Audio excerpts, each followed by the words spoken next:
Boa noite a todos. Você está bem?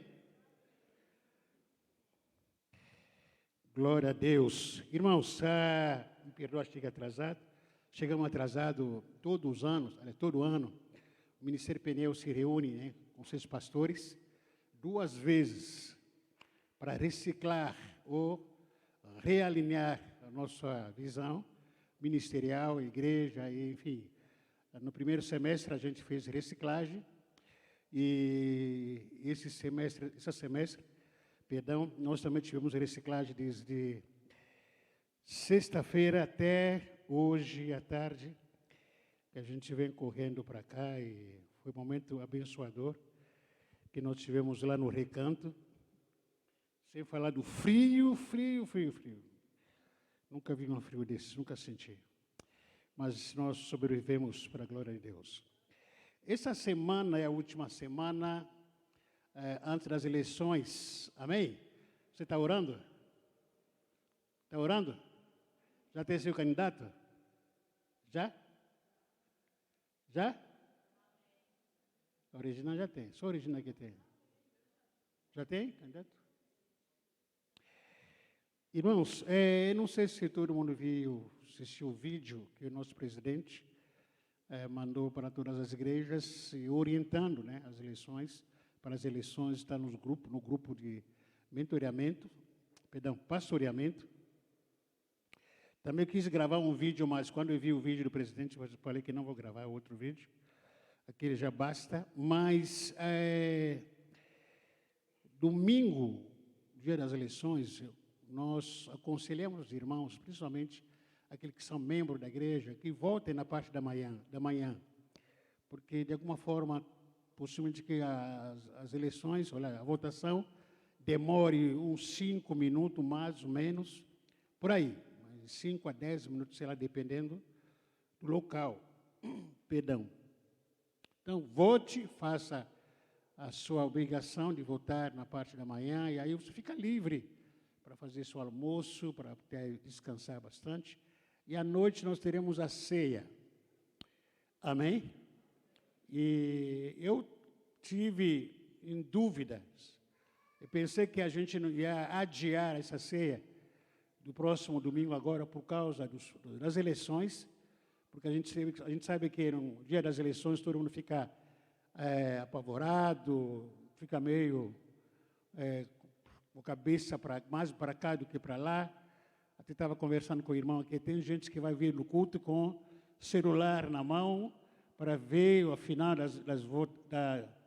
dos votos, como é que vão sair e tal. Então, muita gente vai ficar mais com a cabeça alinhada para cá e para lá, preocupado. Parece que vai ser o último dia da vida. Mas, relaxa, tá? Faça a sua parte. Ore, principalmente ore. Entrega na mão de Deus esse momento que o país vai passar nos próximos 4 anos. E conselho meu, não vote em branco. Não vote em branco, nem tampouco anule seu voto. Porque mesmo que você não está revoltado com a situação política, pensando, não vou votar em ninguém, aquele voto em branco vai para alguém, mesmo assim. Não vote em branco, não vote nulo, mas faça a sua função do brasileiro. Vote e bem. Ore por isso. A votação vai ser, só precisa votar para presidente, senador, deputado federal, governador e deputado estadual. Então, dentro dessa linha. Pastor, o Ministério sugere alguns nomes. A gente, logicamente, não vou falar aqui, não quero fazer propaganda política aqui, mas se caso você tiver alguma dúvida em relação a deputado estadual, governador, deputado federal, senador e também presidência, a gente pode falar para você, sugerir para você, porque até que a votação, o voto é secreto. E caso você precise de algum conselho, e a gente pode dar alguns conselhos, algumas orientações. Na época das eleições, mesmo com aquelas pessoas que fazem parte de outro partido, irmãos, a gente não é, espero que não há inimigos. Não, aquilo não é inimizade. Até mesmo, não sei se você sabe disso. Esse pessoal que está se guerreando, se xingando hoje na televisão, depois das eleições, vão uma churrascaria. E você que se matou, que xingou, que falou um monte de asneira, você fica magoado, chateado por besteira. Mas eles se reúnem, a churrascaria, vai começar a falar como que foi você passou, não passou, e eles se abraçam, eles caminham juntos. Veja, vou só para ter uma ideia, veja alguns anos atrás, alguns políticos que falavam mal entre eles, hoje estão juntos. Estão juntos. Aqueles que se matavam, falavam, você é diabo, você é demônio, sua mãe não presta, tá? Hoje, esse é meu amigo, volta nele. Então, o adversário não é inimigo. Adversário é adversário. Não considera o seu adversário como inimigo, aquele do diabo, aquele demônio, aquele é de pombagira. Não é. Adversários são partidos políticos que estão disputando uma eleição. É como um jogo de futebol, torcer para o Santos não é adversário, não é inimigo de corintiano. Corintiano a gente faz inimizade. Não dá para andar junto, não. Corintiano, não dá, não cola, não. Nem Irineu. Socorro. Não sei como é que é. Deus casado com uma corintiana. Não? Se converter já. São Paulino. Glória a Deus. Então, a cultura é o seguinte, adversário é adversário. Não é inimigo, adversário. Respeita quem pensa diferente, tá? E então vamos caminhar juntos, de alguma forma. E aquele que nos une é maior do que aquele que nos separa. Em nome de Jesus Cristo. Quero compartilhar uma palavra que Deus me deu lá no recanto mesmo, que a gente estava entre pastores. 2 Coríntios, capítulo 1, versículo 3 a 9. 2 Coríntios, capítulo 1, versículo 3 a 9.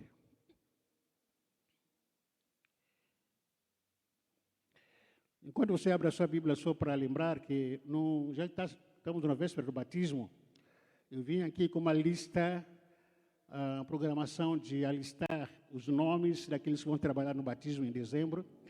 Nome de pais espirituais, pessoas que são voluntárias, que vão ajudar lá no dia do batismo. Aqueles que são candidatos ao batismo, não desista, precisa dar o seu nome, também o tamanho da sua camiseta.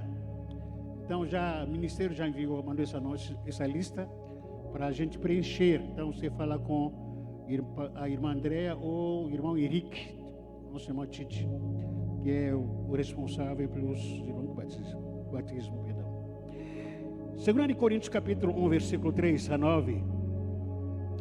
Bendito seja o Deus e Pai do nosso Senhor Jesus Cristo, Pai das misericórdias e Deus de toda a consolação, que nos consola em toda a nossa tribulação, para que também sejamos capazes de consolar os que passam por alguma tribulação, por meio da consolação com que nós mesmos somos consolados por Deus. Pois, assim como o sofrimento de Cristo transbordam sobre nós, assim também a nossa consolação transborda por meio de Cristo. Mas se somos atribulados, é para a vossa consolação, a qual, e salvação. Se somos consolados, é para a vossa consolação, e a qual produz perseverança, para que suporteis as mesmas aflições que nós também sofremos. E a nossa esperança, a vosso respeito, está firme, sabendo que, visto que sois participantes dos sofrimentos, assim também sereis da consolação. Irmãos, não queremos que ignoreis a tribulação pelo qual passamos na Ásia, porque foi muito acima das nossas forças, de tal modo que chegamos a desesperar da própria vida. na verdade, tínhamos sobre nós a sentença de morte, para que não confiássemos em nós mesmos, mas em Deus que ressuscita os mortos. Amém? Querido Espírito Santo, nós te agradecemos, bendizemos teu nome para a tua presença em nosso meio, presença consoladora, presença gloriosa do Senhor, que está acima das palavras faladas, que estão acima das nossos sentimentos, desejos, do que aflora a nossa pele, Senhor. Tu és o nosso Deus, Senhor, em nossas vidas. Pedimos para que o Espírito Santo revele-nos a glória do Senhor Jesus Cristo, para que o nome do Pai seja glorificado nessa noite. Em nome de Jesus, amém.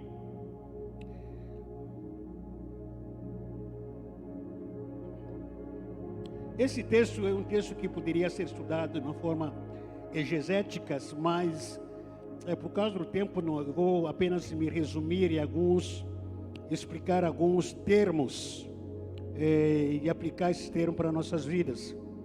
A palavra tribulação, essa palavra muitas vezes se confunde com algumas atitudes das nossas vidas.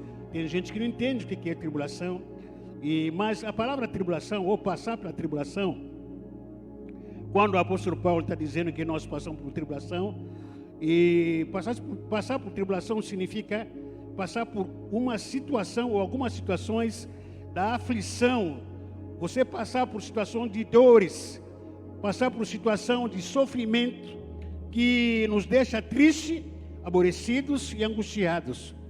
Mesmo sendo filho de Deus, mesmo sendo evangélicos, mesmo tendo tudo em dia na nossa vida com Deus, mas a gente passa muitas vezes por essas tribulações, momentos difíceis, momentos de tristeza, momentos que nos aborrece, que nos angustia de alguma forma. E mesmo tendo tudo, como a gente acabou de falar aqui, mesmo você sendo fiel a Deus, sendo fiel na igreja, com as suas contas em dia, com tudo em dia, com seu caráter ímpar, mesmo assim você pode passar pela tribulação, ao exemplo de Jó, que vocês conhecem a história de Jó, quando ele passou por provações. A primeira característica, a primeira manifestação de Deus na vida do Jó, que quando ele fala para o diabo, ele fala que viu o meu servo Jó, não tem ninguém igual, em caráter igual a ele. Naquela época, não tinha ninguém. Mesmo assim, Deus permitiu que Jó pudesse passar pelas aflições, pelas dores, sofrimentos e aborrecimento, e situações que deixaram ele angustiado, junto com toda a sua família. Mas qual é o propósito de Deus permitir os seus filhos amados passar por tribulação? Tem sido pregado o evangelho hoje, que você vem para Jesus, você nunca mais terá problemas. Muita gente, infelizmente, enganados, e vão para lá fazer, entre aspas, campanha, vou fazer parte dessa igreja porque nunca mais vou ter dificuldade, nunca mais vou ter dores, nunca mais vou ter problemas na minha vida, no meu casamento ou na minha vida financeira. Esse é o evangelho muito fácil que tem sido divulgado, e as pessoas têm sido atraídas por esse tipo de discursos muitas vezes. E se alguém pregar para você que vem para Jesus Cristo, porque Ele vai resolver todos os seus problemas, você nunca mais vai ficar gripado, nunca mais vai passar por problema financeiro, nunca mais vai ter problemas de relacionamento, não vai. Não vai. Não vai. Estava cortando o cabelo essa semana, na sexta-feira, antes de viajar, e aí apareceu aquele aviso na televisão, no salão que a gente corta o cabelo lá, falando que vem fácil, dinheiro fácil aqui, vem aqui, dinheiro na hora. E aí o cabeleireiro que estava cortando meu cabelo falou que, pastor, tu vai? Eu falei, está amarrado. Vou lá. Não existe dinheiro fácil. Não há. Não existe dinheiro fácil. Eu aprendi com a minha mãe, dinheiro é suado. Dinheiro é para acordar 5 da manhã, 4 da manhã, 5 da manhã, 6 horas.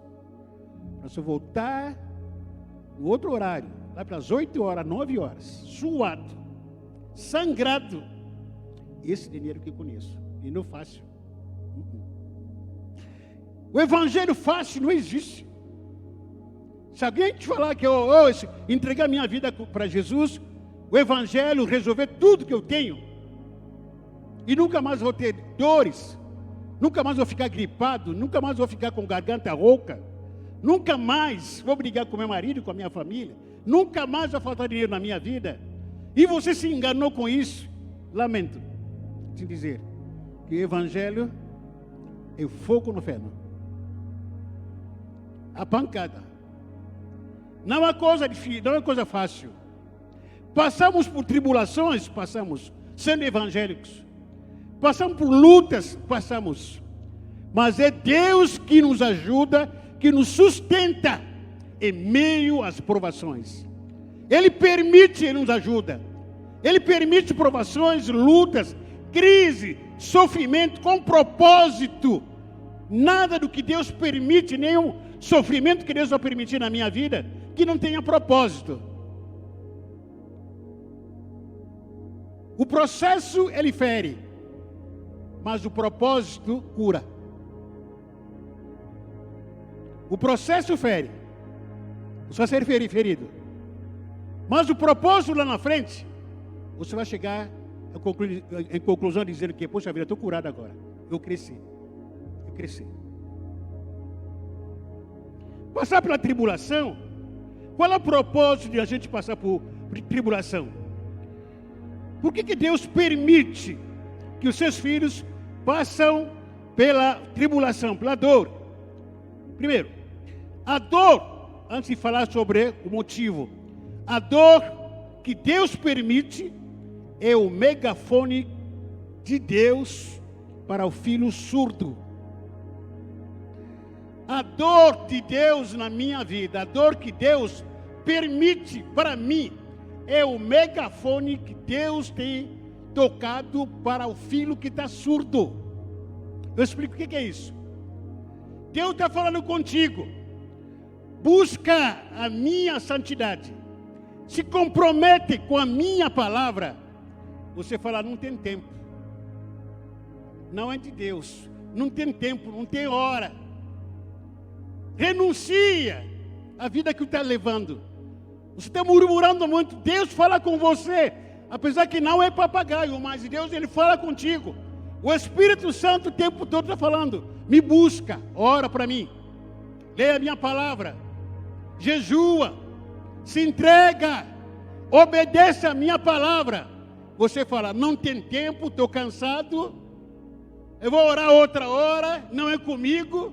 Eu estou bem. Deus que te conhece, que me conhece, você fala, Ele fala para você que você não está bem coisa nenhuma. Me busca, se santifica, perdoa, faça a minha obra. Não tem tempo. Aí Deus usa o megafone.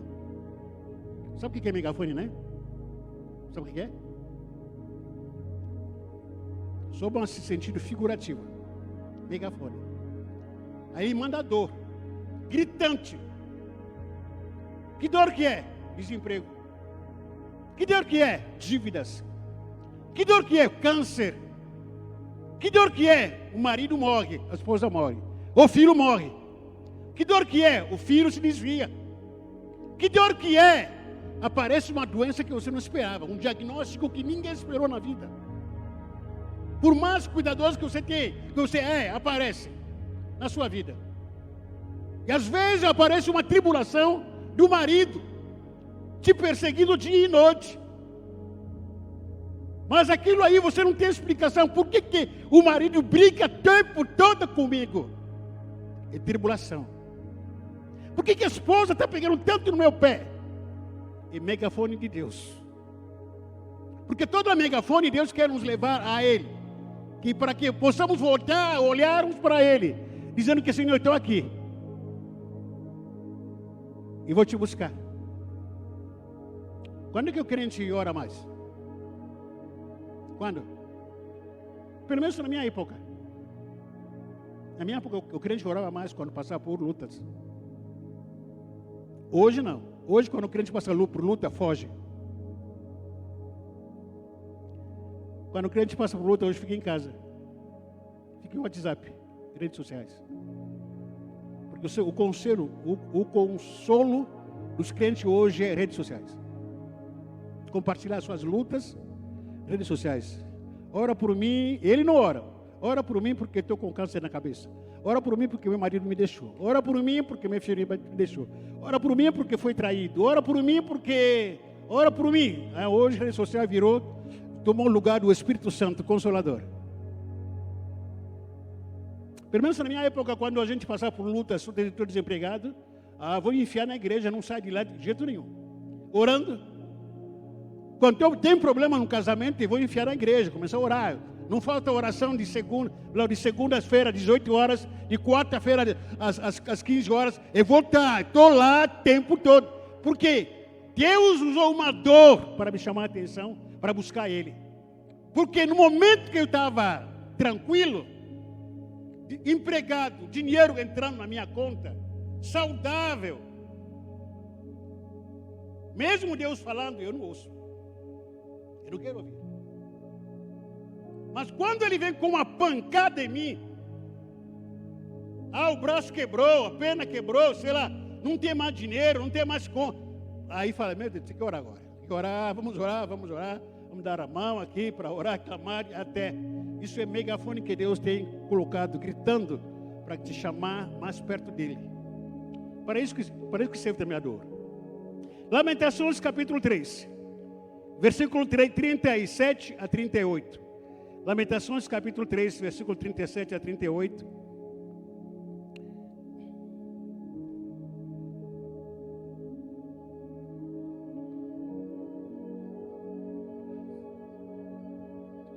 Lamentações capítulo 3, versículo 37 a 38 diz: ninguém pode fazer acontecer nada se Deus não quiser. Tanto as coisas boas como as más acontecem por ordem do Deus Altíssimo. Por que nos queixamos da vida quando somos castigados por causa dos nossos pecados? O que o Senhor está dizendo aqui? Que tudo que acontece na minha vida, de alegria ou de dor, vida ou morte, é com a permissão de Deus. O que você está enfrentando hoje, nesses dias, não pensa que Deus não está sabendo de nada, ou passou batido diante do Senhor. Deus está no controle de tudo que está acontecendo na sua vida, de bom ou de ruim. E logicamente você deve estar sofrendo algumas pancadas, ou está doendo em alguma área na sua vida, como o pecado que você cometeu, por causa de sua desobediência. Mas você faz um autoexame, uma autoanálise e diz: poxa vida, eu estou tão bem, vou na igreja, eu oro, eu leio a Bíblia, eu sou ofertante, trabalho lá na igreja, tal, ajudo naquilo que eu posso, mas mesmo assim, eu estou passando por luta, por dificuldade. Essas lutas, essas dores que eu estou enfrentando, é porque Deus está permitindo. As lutas que você enfrenta, porque Deus está permitindo. E se Deus está permitindo a luta, a dor que você está enfrentando, não para desistir. Aguenta. Fala para você, meu irmão, o que você está enfrentando? Nos últimos dias, pode ser que Deus está permitindo. Ele está contigo.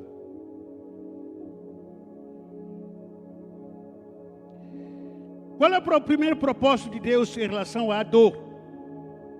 Em primeiro lugar, Deus permite a dor na nossa vida para a glória dEle. Deus permite a dor na nossa vida para quê? Para a glória dEle. Eu me refiro com base na história do cego de Cafarnaum, que nasceu, nascense, era cego, mais ou menos como o nosso pastor que teve aqui, acho que domingo passado, domingo retrasado, esqueço, em João capítulo 9, versículo 1 até 3, conta a história de um cego de nascença, passando Jesus, viu um homem cego de nascença, e os seus discípulos lhe perguntaram: Rabi, quem pecou para que ele nascesse cego? Ele ou seus pais? Jesus respondeu: nem ele pecou, nem seus pais, mas isso aconteceu para que nele se manifestem as obras de Deus. Quando a gente passa por alguma dor, alguma situação crítica, dificuldade ou sofrimento, comumente a gente começa a se perguntar: devo estar em pecado? O que fiz de errado? Começa a fuçar aonde que eu errei. Será que eu fiz alguma coisa errada? Como é que está a minha vida? Será que eu pensei? Será que falei alguma coisa errada? O que de errado cometi, afinal de contas? Aí você começa a se analisar, a se questionar: puxa vida, por que estou desempregado? Por que estou doente? Por que sofri acidente? Por que estou passando por esse perrengue o tempo todo? Você fica se perguntando. E aí a maioria de nós, a conclusão que a gente chega é: se não for demônio, então não tem pecado. Principalmente se for num casamento, num casal, e aí começa aquela brigaiada. O marido acusa a mulher que você que está em pecado, que está orando, que não está orando. A mulher olha para o marido, que você que está em pecado porque você não está dando dízimo na igreja. Aí o outro começa: você porque você faltou domingo passado no culto, e por isso que a gente está passando por essa luta. Porque você tomou cerveja aquele dia, lembra? Você tomou cerveja, porque você falou palavrões na hora da mesa. Por isso que a gente está passando por essa briga. Tem algumas dores, sofrimento que a gente passa simplesmente para a glória dele. Deus permite, porque no meio dessa dor, Deus, o nome dele vai ser glorificado. Deus permitiu você ficar desempregado, Deus permitiu você passar por luta na sua família, na vida financeira. Quanto mais vai continuar dependendo desse Deus, ele vai te mostrar, te revelar que ele é um Deus provedor. Porque quando você passar por uma situação de perrengue, dificuldade, é muito fácil, de repente, você ouvir uma pessoa, um amigo seu, um camarada, falando que, eu estou desempregado, eu estou com dor, eu estou doente, eu estou passando por situações adversas, estou com luta em casa. É muito teórico quando você tenta interpretar a dor alheia, porque você não sente aquela dor na pele. Mas Deus permite que aquela dor seja sua agora. Porque na teoria é a dor dos outros. Na teoria, quando você ouve que o irmão Adelson está desempregado, fala aqui, irmão, vou orar por você, tá? Mas Deus sabe o que ele está passando na pele? Não sabe não. Mas Deus permite que o desemprego dele toque na sua porta. Passe na sua porta. Você está muito desempregado. Deus permite que a dor que ele enfrenta no casamento também chegue na sua casa. Aí você fala: nossa, meu Deus do céu, eu esperava isso. Aí você passa por aquela situação tão cruel, difícil, até Deus se revelar no meio da dor. Diz para você que eu sou teu Deus, não temas, estou contigo. Você passará por um momento difícil, mas eu estou contigo. Passará por rios, mas não te submergirão. Você vai passar pelo fogo, mas o fogo não te queimará. Porque eu estou contigo, eu sou o Deus de Israel, o Deus da igreja, eu sou o teu Deus. Não tema, não tema. Deus está dizendo que você passará, não ficará no meio do rio. Passará, não ficará no meio do fogo. Passará por tudo, mas não ficará, não permanecerá. Por quê? Porque Ele está contigo, Ele está comigo. É uma passagem, é uma experiência, apenas precisa passar. O primeiro propósito da dor é para a glória do Senhor. Amém? Se é para a glória do Senhor, você entendeu de fato que eu estou passando por uma situação, uma perrengue para a glória do Senhor. Deus está permitindo isso para a glória do Senhor. Então é para você começar a glorificar. Eu estou com dor, glória a Deus. Eu estou desempregado, glória a Deus. Não tenho dinheiro, glória a Deus. Não casei ainda, glória a Deus. Não fui admitido ainda no emprego, glória a Deus. As respostas que eu espero para minhas orações não aconteceram ainda, glória a Deus, porque Deus permitiu isso. para a glória de quem? E por que você vive calado murmurando? Se é para a glória dele. Segundo propósito da dor. O segundo propósito da dor é o crescimento espiritual. O segundo propósito da dor, qual? O crescimento espiritual e caráter. Por isso que Deus permite.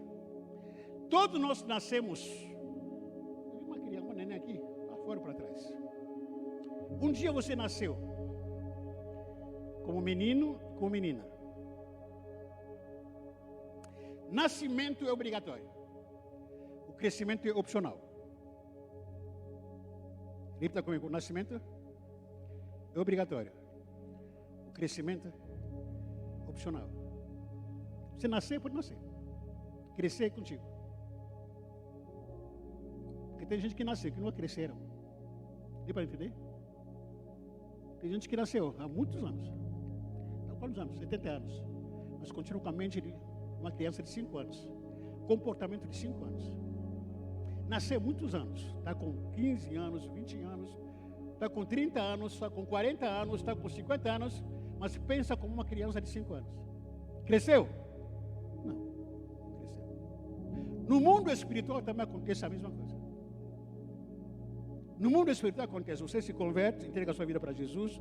Você começa a vir à igreja, se batiza, como nós temos os irmãos que vão se batizar agora no próximo domingo. A pessoa domingo, em dezembro agora.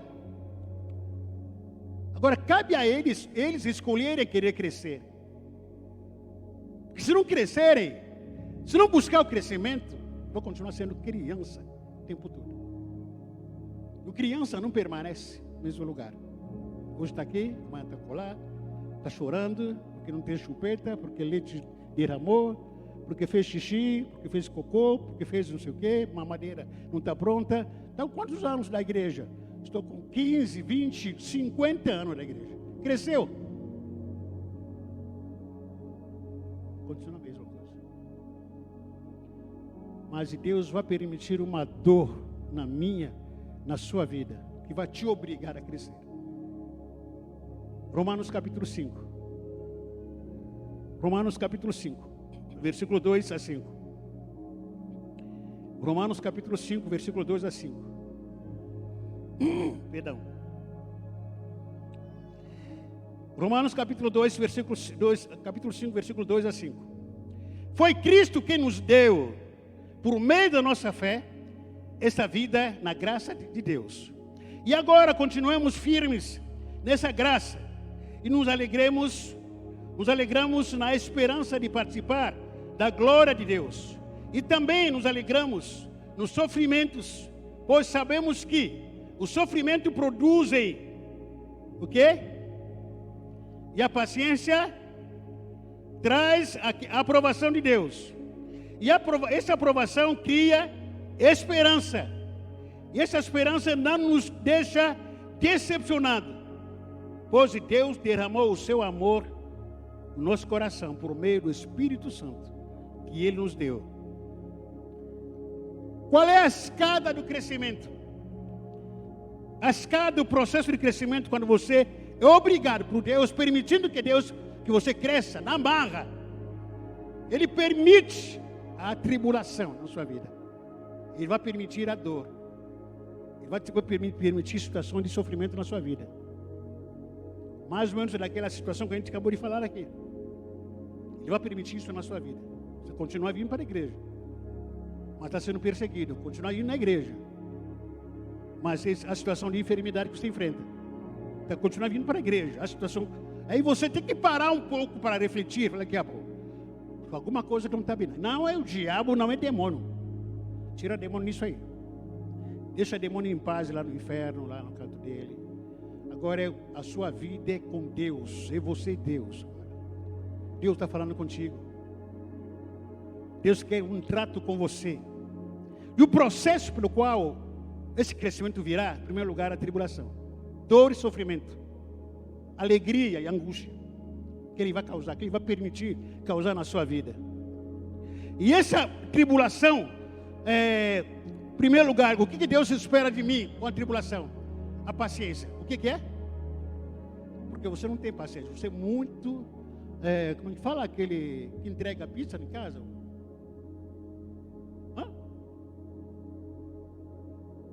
Não, Angel, você quer receber pizza em casa? Fala aquele...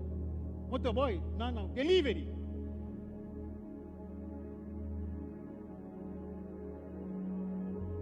Irmão Angel, ele quer promessa de delivery, ele quer vida delivery, ele quer vida espiritual delivery. Eu quero crescer na vida espiritual, mas eu estou com pressa. Eu vou ficar sentado aqui no meu sofá, assistindo novela das 18 horas, depois vem novela de 19 horas, depois vem novela de 20 horas, depois vem novela de 21 horas, depois vou passear na praia, e aí eu quero crescimento espiritual. Sabe nada. Você quer crescer espiritualmente falando? Deus vai trazer uma pancada, vai te empurrar na escola do deserto. Primeira característica, processo, em que você desenvolve a paciência. Desenvolve o quê? Você tem paciência? Fala sério. Pergunta para a irmã Patrícia. Pergunta para a irmã Ângela. Você tem paciência? Fala sério. Pergunta para a irmã Cláudia, irmã Márcia. Pergunta. Você tem paciência? Fala sério. Crente não pode mentir. Porque se mentir, vai se manifestar demônio de mentira aí. Você tem paciência? Fala. Tem paciência mesmo? Não, ninguém tem paciência. Todo mundo anda com o coração na boca. Todo mundo anda com o coração na boca, preocupado. Se existe uma das doenças que nós estamos sofrendo hoje, é a falta de paciência, o nervosismo, a ansiedade que está tomando conta de muita gente. Porque andamos com o coração na boca, não queremos esperar para nada. Tudo tem que ser para ontem, tudo tem que ser imediato. Deus falou, cadê Ele? Cadê a promessa? Deus falou, mas eu quero ver Ele. Quero ver resultado na minha vida, sobre o meu casamento, sobre minhas finanças. Eu quero resultado imediato. Deus falando que espera, meu filho, minha filha. Eu tenho promessa para a sua vida. Não, eu quero agora. Eu quero agora.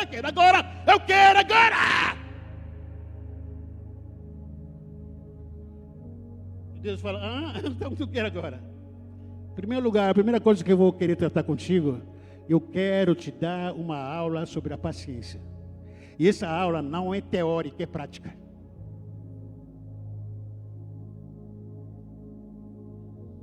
Sacou? A aula que Deus nos dá na escola é sobre a prática, não é sobre a teoria. Deus vai permitir uma tribulação na sua vida.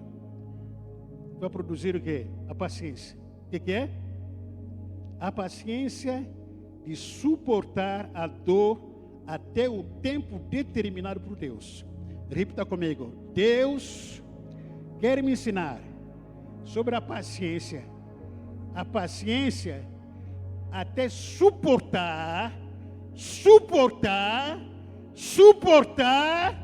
a dor até no tempo de Deus. Agora te pergunto, quando é que é o tempo de Deus?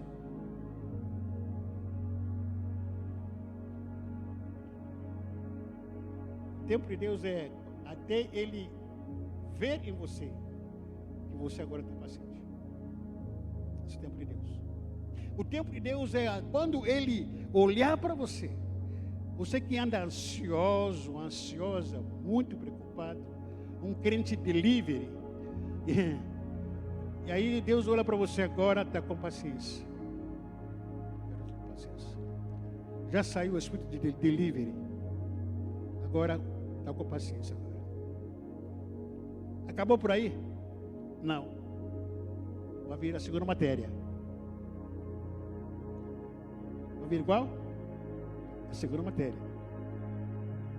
A paciência produz o quê? A experiência. A paciência produz o quê? A experiência. E a experiência é uma maturidade que desenvolvemos diante da dor. Quando você passa ou está enfermo, está doente, uma outra pessoa que já passou por essa mesma dor que você está enfrentando agora, uma outra pessoa, um casal que já passou por uma mesma situação, Mesmo conflito que está passando até agora. Aquele casal, aquela pessoa que já passou por aquilo, e aí vai chegar na sua casa conversar contigo. Por quê? Ela já teve experiência nisso. Já experimentou aquilo que para você hoje te faz chorar. Aquela pessoa já experimentou aquilo que para hoje você te coloca em tristeza. Porque já passou nisso. Já criou maturidade, já está experiente. Não posso esquecer da situação que a gente passou no começo do Ministério Peniel, quando a pastora estava doente. Já contei essa história várias vezes. No meu primeiro livro que eu escrevi sobre o propósito da sua dor. Quem já leu esse livro? Quem não leu ainda não vai para o céu. O livro está lá atrás. Vou comprar. Muito bom. O propósito da sua dor. Deus curou a minha esposa de uma forma sobrenatural. Não tem explicação lógica. Depois de um momento de entrega, de oração a Deus, Deus curou ela. Não sei se foi ontem que a gente estava conversando, tomando um café. Não sei se a gente estava, no dia que a gente estava viajando, conversando no caminho. E a gente trocando ideia, eu e ela. E falando, meu Deus do céu, Deus o livre. Você entrar em depressão. Você cair na armadilha da depressão, meu irmão. Sou por Deus. Depressão, eu conheço pessoas que estão com 30 anos de depressão. 20 anos de depressão. 40 anos de depressão. Eu conheço. Entrar numa depressão é muito simples, fácil. Vai acumulando as tristezas, vai acumulando lamentos, vai acumulando emoções negativas dentro de você. Você entrou nela. Meu irmão, até um tempo atrás eu tinha trauma sobre isso. Porque eu experimentei isso na pele. Mas a pastora hoje, ela fala sobre depressão dando risada. Como uma coisa tão simples assim, que não é. Toda vez que ela encontra ou ouve uma pessoa que está com depressão, a pastora quer ir lá. Você conversar. Assim, maior tranquilidade. Com maior facilidade. Por quê? Porque ela já teve experiência nessa área. Hoje já tem experiência nessa área. Já passou nessa dor, já passou nesse sofrimento. Já passou. Então, quem já passou nessa crise, nessa tristeza, é muito fácil compartilhar. Por quê? Já sou experiente nessa área. Porque por isso, depois da paciência, você vai passar por experiência. Primeiro, paciência, depois vem experiência. Amém? Depois da experiência, a experiência é uma maturidade que desenvolvemos diante da dor. Logo depois da experiência, vem a esperança. Vem o quê? A esperança. Passou pela tribulação. Desenvolver a paciência. Deus diz, parabéns. Você se torna uma pessoa experiente. Agora. Depois que você se tornar uma pessoa experiente, você desenvolve a esperança. A esperança é a confiança que temos em Cristo Jesus, que o choro pode durar uma noite, mas a alegria virá. Hoje eu tenho propriedade de testemunhar para qualquer outro irmão ou qualquer outra pessoa que está passando naquilo que eu passei e dizer para ele ou para ela: irmã, vai passar, porque eu passei nessa situação, já passou. Para você também vai passar. Eu posso te dar esperança. Eu posso te aconselhar com esperança. Terceira proposta da nossa dor. A terceira proposta da dor, para consolar e edificar os outros. Repita comigo: para consolar e edificar edificar os outros, perdão. Deus permite a dor na minha vida para consolação ou consolar outras pessoas. Deus ama todos. Deus tem uma particularidade para cada um de nós. Deus tem uma maneira de trabalhar para cada um de nós. Não é que Ele trabalha de uma forma igual para todo mundo. Não. Deus, Ele sabe quem precisa de consolo, quem precisa de milagre na hora, e quem precisa ser trabalhado, e quem precisa entrar no processo de maturidade. Deus sabe de tudo. Deus permite a dor para consolar e edificar os outros. 2 Coríntios capítulo 1, versículo 4, que a gente leu, diz: Deus que nos consola em toda a nossa tribulação, para que também sejamos capazes de consolar os que passam por alguma situação, por meio da consolação com que nós mesmos somos consolados por Deus. Esse texto que nós lemos, o apóstolo Paulo agradecendo a Deus, mesmo ter passado por um momento tão difíceis para ele, a ponto de passar por risco de morrer. Mesmo assim, ele reconheceu a misericórdia de Deus nos momentos de perigo que ele enfrentou. Ele agradece: bendito seja o meu Deus. E por outro lado, Paulo agradece a Deus por ter o privilégio de ter sido uma ferramenta de consolo para outros irmãos da igreja. Como assim, pastor? Ferramenta de consolo. Que o apóstolo Paulo passou também por essa dor, para que outros irmãos da igreja pudessem olhar para ele. Paulo também fica doente. Paulo também corre risco de morte. Então, não sou o único que está passando por... Perdão, misericórdia da minha garganta. Então, não sou o único que está passando por essa situação aqui que estou passando. Se o apóstolo Paulo passou nisso, então também eu posso ficar aliviado. Eu posso ser consolado pela dor que ele passou.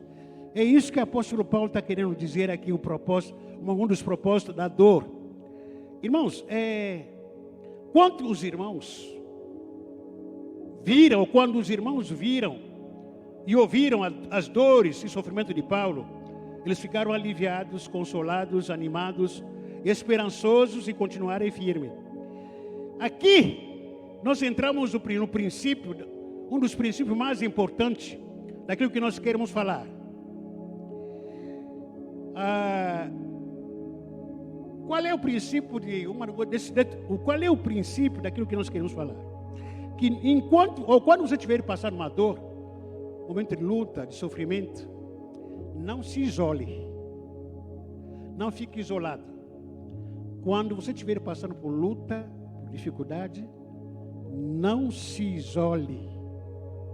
Repita comigo, fala para o seu irmão: quando estiver passando uma perengue, não se afaste, não se isole. Provérbios capítulo 18, versículo 1 diz: o que diz? Quem se isola busca o quê? Busca o quê? Seus interesses. Quem se isola busca os seus interesses. Presta atenção, porque isso acontece muito na prática. Eu estou vindo na igreja. Começou a enfrentar briga no meu casamento. A primeira coisa que eu vou fazer é desistir de ir para a igreja. Ficar em casa. Eu estou vindo na igreja. Daqui a pouco estou desempregado. A primeira coisa que passo é ficar em casa. Não quero ir mais na igreja. Eu estou vindo na igreja. Fui ameaçado. De repente meu nome está sujo. A primeira atitude minha é: vou desistir de ir para a igreja. Estou namorando com uma moça, com um rapaz na igreja. Daqui a pouco o namoro não deu certo. Vou desistir de ir para a igreja. Acabou, vou parar por aqui.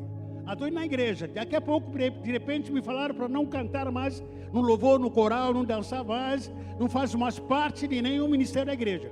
Vou desistir da igreja. Eu vou ficar quieto no meu canto, nem quero mais me envolver. Isso é uma estratégia do diabo. O afastamento da comunhão com Deus, por mais que você tente ter justificativa para se defender, mas isso é demoníaca. Quem se isola busca os seus próprios interesses. Segundo lugar, Porque normalmente quando nós estamos passando por um momento de dores, sofrimento, tristezas, você se isola, se afasta, se vitimiza. Coitado de mim, ninguém me ama. Na igreja, Batista Peniel, Vicente Carvalho, todo mundo me odeia. Não tem espaço para mim naquele lugar. Ninguém me abraça. Todo mundo fala mal de mim. Quando eu entro naquele lugar, todo mundo olha para mim. Parece que todo mundo está fazendo mal de mim. Então a estratégia qual é? Me afastar. Será que isso é verdade? Está sendo comentado. O que você está pensando, será que é verdade mesmo? Tanta gente que frequenta aqui falando mal de uma pessoa. Só de você. Nossa, você é uma estrela então. Você é famosa. Todo mundo que está aqui falando mal de você. Estratégia do inimigo te afastar. Na hora que você está precisando, está doente, está com problemas pessoais, a tendência é a gente se descartar. Eclesiastes capítulo 4, versículo 9. Eclesiastes capítulo 4, rapidinho, por favor. Eclesiastes capítulo 4, versículo 9. Melhor é ser dois do que... Tem gente que pensa, melhor ser um do que dois. Melhor ser dois do que... Porque tem melhor recompensa no seu trabalho. Pois se um cair, o outro o levantará. A vantagem de andar em comunhão com os irmãos me proporciona uma segurança. Eu não sou o último bolacha do pacote quebrado. Não sou. Aquele que se acha estar em pé, que te cuide para não cair. E todos nós, a maioria de nós, temos sempre a tendência de cair. Agora, quando cair, quem vai se levantar? Quem se levanta? Já não está sozinho. Melhor é ser um do que dois, porque não querem me contaminar. Porque é melhor ser um do que dois. A gente inverter esse versículo. Porque não querem me misturar, porque sou o único estrela da igreja. Melhor me afastar do que me unir, porque eu não quero me juntar com ninguém. A pergunta é: o individualismo te leva à insegurança. Você vai cair. Vai levar um tombo na vida. Quando cair, quem vai te levantar? Pergunta para Deus. Pergunta para Deus. Pergunta para ele. Irmão, quando você cair, quem vai te levantar? Você tem? Você tem, por acaso, você cair, alguém vai te levantar? Você tem? Alguém vai te levantar? Tem? Ah, minha mãe vai te levantar. Não, aqui Jesus levanta todo mundo. Jesus é para todo mundo, não é exclusividade de uma pessoa só. Se levantar, eu vai levantar, você vai levantar todo mundo. É muita moleza isso. Mas a pessoa física, quem vai te levantar? Quem vai te levantar? Você tem? Tem? E caramba. Aí que tá.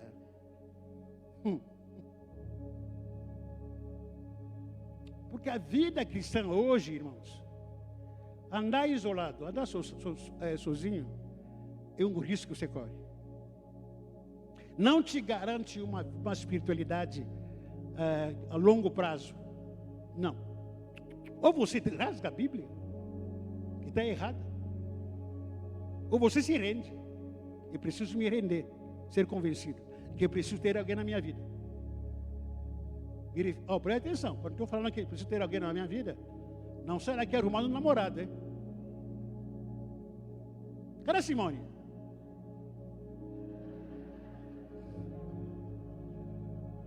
Não será que falando que o pastor falou para arrumar um crush, que chama? Creche? Tem uma creche aqui. Cadê a irmã Inês? Irmã Inês tem creche também lá.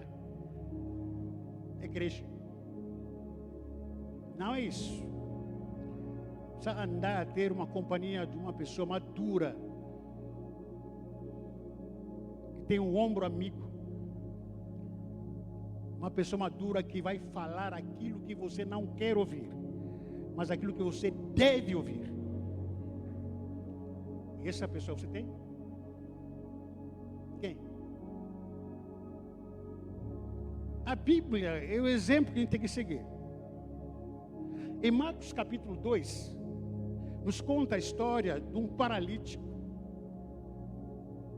O paralítico estava deitado e Jesus estava numa casa próxima. Aquele paralítico mesmo, imobilizado, lá no chão, graças a Deus, ele teve 4 amigos. Teve quantos amigos?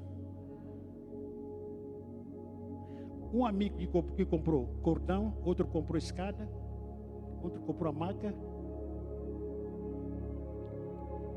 outro foi acompanhando, cantando, perto quero estar, junto aos teus pés, vamos que vamos, vamos que vamos, vamos que vamos, vamos que vamos. 4 amigos, quantos amigos você tem? Eu sei que na rede social você tem assim, ó. Mas quando você cai, quantos amigos você tem? Aqueles que são da rede social, vão aparecer? Quantos amigos você tem? O paralítico tinha 4 amigos. O outro paralítico em João capítulo 5, no tanque Betesda.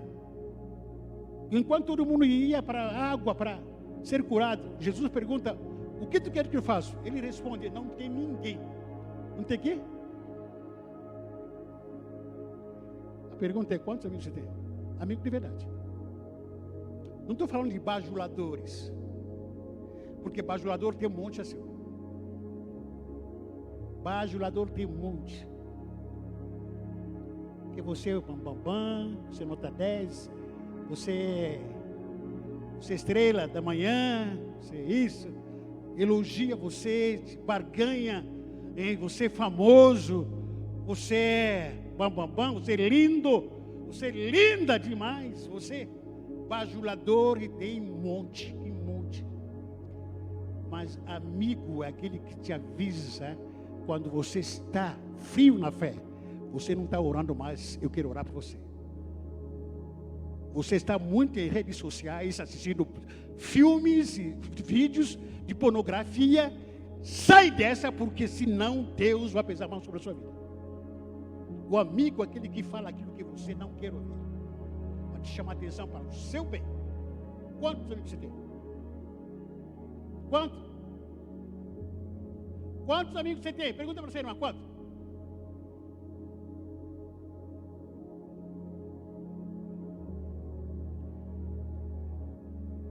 A vida em solidão tem um prazo de validade para ser vivida.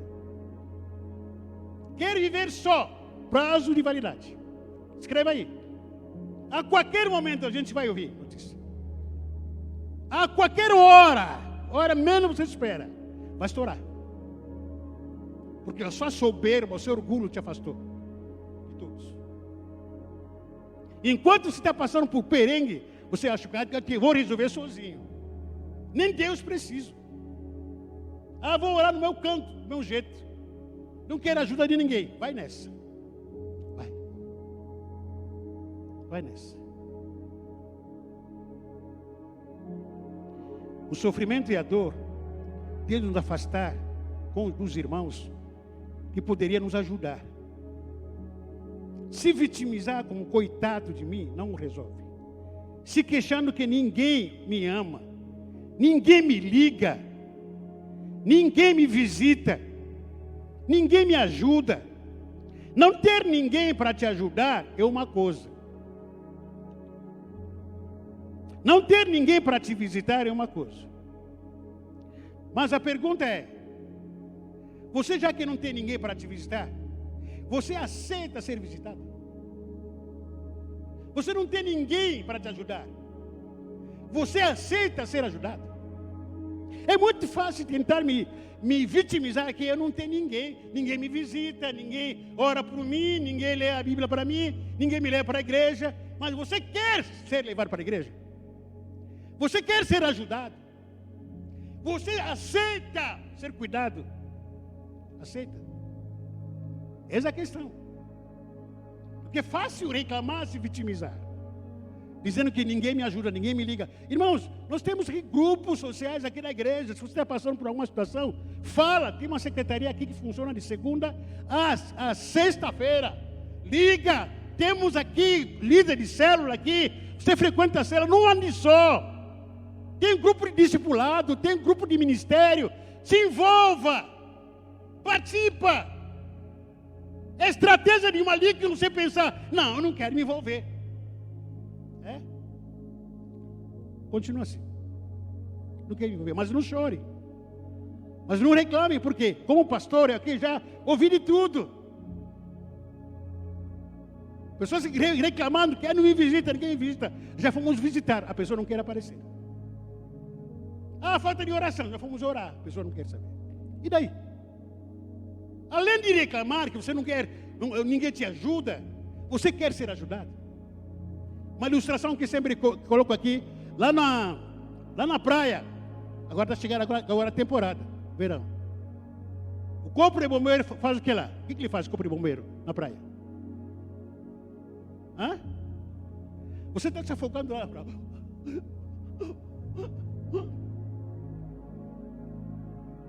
O corpo de bombeiro lá, chega lá, ou joga aquela rede para você, ou a boia para você segurar. O problema é com você. Se você quiser ser salvo, segurar a boia. Se você quer entrar na rede, entra. Porque a salvação está aí. Agora, se morrer, vou culpar o bombeiro?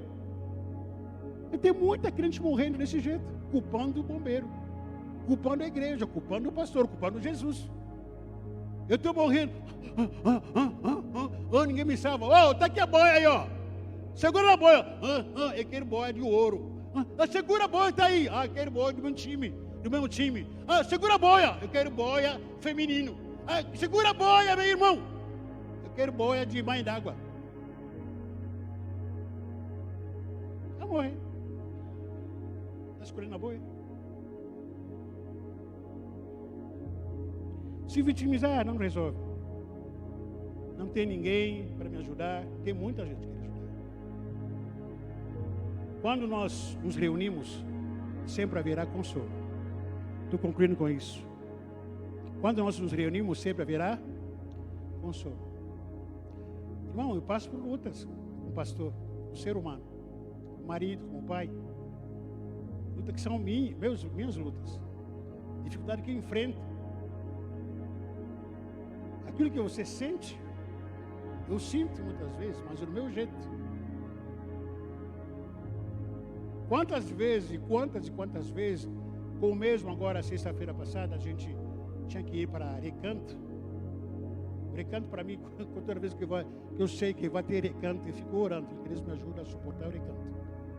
Aquele frio lá. Porque eu não gosto muito de frio. Quantas vezes a gente quer ir para a reunião, jejum, dos pastores, sem vontade de ir. Eu não quero ir, sem vontade. Mas tem que ir por obediência, vou lá. Quantas vezes tem uma reunião de pastores? Vamos todo mundo tem que estar lá, tem que assinar. Meu Deus do céu, estou cansado. Queria as férias, queria viajar. Mas tem que ir. Vou lá. Nesse momento que você vai lá, senta, mesmo contra a vontade, desajeitado às vezes, cansado, com fome, aí fica naquele momento de compartilhamento, momento de a palavra, orar juntos. Daqui a pouco você entrou naquele ambiente, cheio de dor de cabeça, contas que atrasadas, problemas da igreja, de crente que dá dor de cabeça nas igrejas. Falei, meu Deus, eu vou desistir, vou cair fora. Tá? Você entra você sai daqui de casa com essa cabeça doendo. Falei, meu Deus do céu, eu vou, conversar vou parar com tudo isso. Quem merece ficar sofrendo desse jeito? Quando você chega num ambiente desse, você escuta outros colegas, começa a abrir a boca. E você percebe que o que eles estão passando é pior do que você está passando. Você fica assustado, fala, meu Deus do céu, que isso? É verdade? É verdade.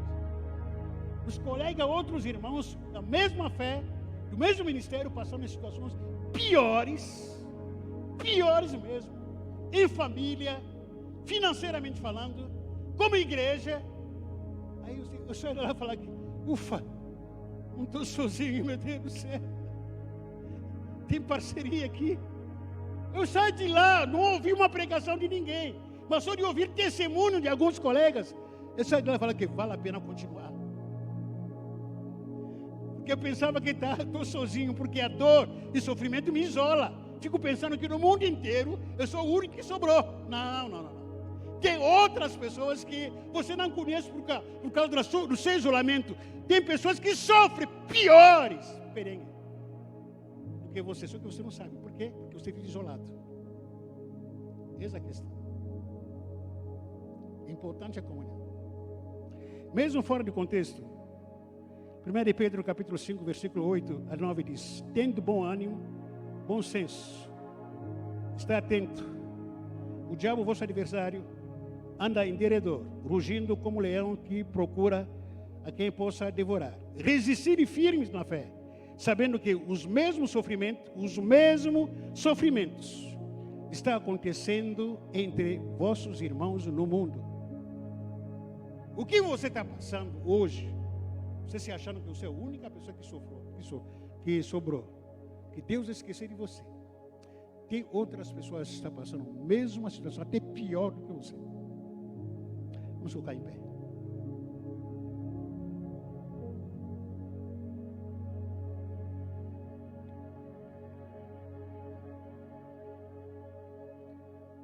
Às vezes a gente vai num culto como esse,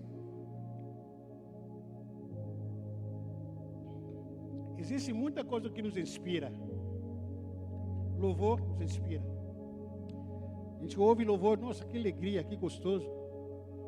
A gente ouve palavras, pregação, nos motiva, nos anima.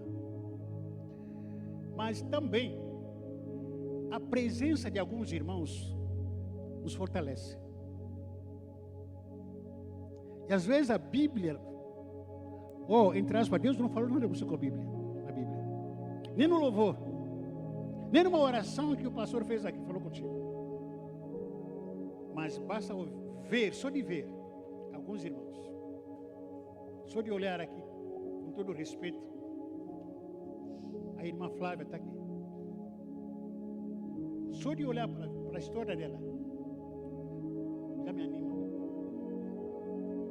já me fortalece. Posso dizer que vale a pena continuar vivendo.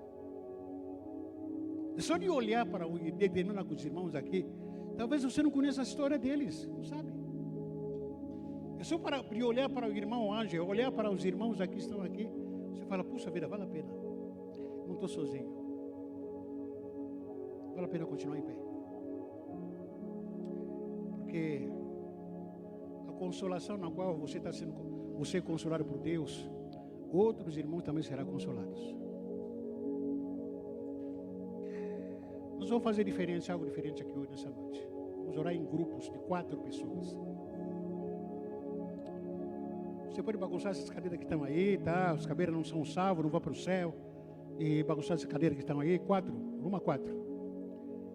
Lembra do paralítico? Quantos amigos ele tinha? Quantos amigos que ele tinha paralítico? Arruma 4 você.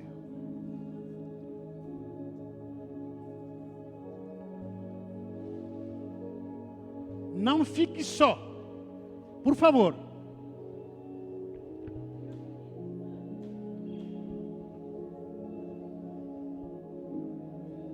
Quatro.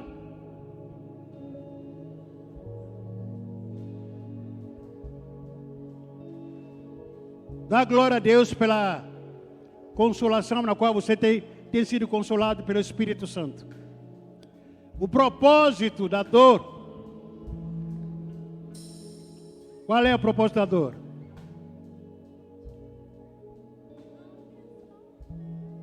É para a glória do Senhor. É para crescimento do nosso caráter. O propósito da dor. Qual é? Foi falado aqui. Compartilha aí, questão de...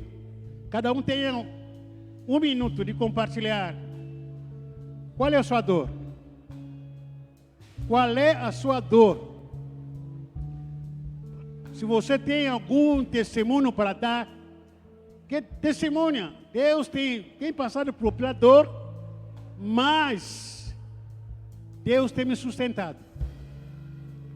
Deus está comigo. Entenda que em cada dor, Deus tem propósito. Em cada sofrimento, Deus tem propósito. Em cada momento, Deus tem propósito. Nada acontece sem propósito de Deus.